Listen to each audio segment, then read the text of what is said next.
पहिल्यांदाच MIMने कारंजाच्या निवडणुकीत मोठं यश संपादन करत अध्यक्षपदासह मोठ्या संख्येने MIMचे सदस्य निवडून आले आहेत. काय पहिली प्रतिक्रिया आहे? महाराष्ट्राची जनता आता जागृत झालेली आहे आणि सर्व जनतेला माहीत पडलेलं आहे का आपल्या हक्काची लढाई कोणी या देशात लढत आहे तर ते बॅरिस्टर असदुद्दीन अवैसी साहेब आहेत. महाराष्ट्रात आमचे सदर इम्तियाज जलील साहेब आहेत. कोणत्याही बहुजनाचं संकट आला, कोणताही प्रकरण आलं तर धावून येणारा कोणता पक्ष आहे तर ते MIM पक्ष आहे. म्हणून यावेळी महाराष्ट्राच्या जनतेने कारंजातच नाही, तुम्ही जे म्हटलं कारंजाच्या जनतेनं तर बहुमतानं नगराध्यक्ष आणि 16 नगरसेवक निवडून दिलेले आहेत. परंतु MIM पार्टीनं जेथेही म्हणजे अचलपूर पहा, तुम्ही अकोट पहा, अंजनगाव पहा किंवा बाळापूर पहा, वाशिम, मंगरुळपीर, इकडे यवतमाळ, उमरखेड, पुसद, ज्या ज्या ठिकाणी आम्ही आमचे नगराध्यक्ष नगरसेवक उभे केले होते, चांगल्या संख्येने लोकांनी आम्हाला मतं केलं ताकदीने. हे विश्वास ठेवून की MIM पक्ष हे बहुजनाच्या हितासाठी काम करते. इथे तुमची भाजपच्या आमदारासोबत खास करून लढाई होती. कसं पाहता या निवडणुकीकडे?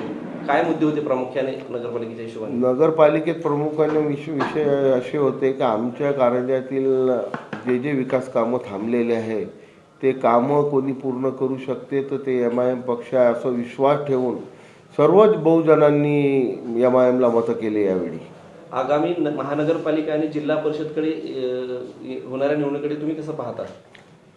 नगर परिषद नगरपंचायत आता झालेले आहेत, त्यात चांगलं यश संपादन MIM पक्षानं केलेलं आहे. याचं सामर्थ्य बी आम्हाला महानगरपालिकेत, जिल्हा परिषद आणि पंचायत समितीत भेटणार आहे.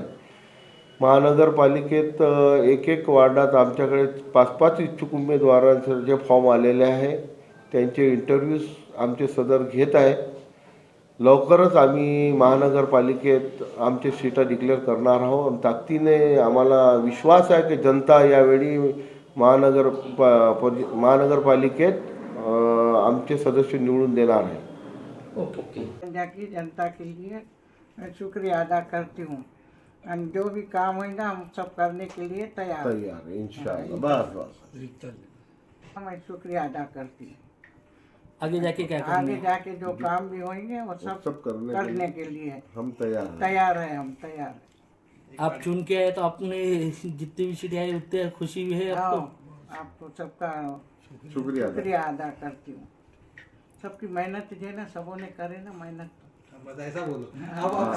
की जनता के लिए मैं शुक्रिया अदा करती हूँ और जो भी काम है ना हम सब करने के लिए तैयार है इंशाअल्लाह. बस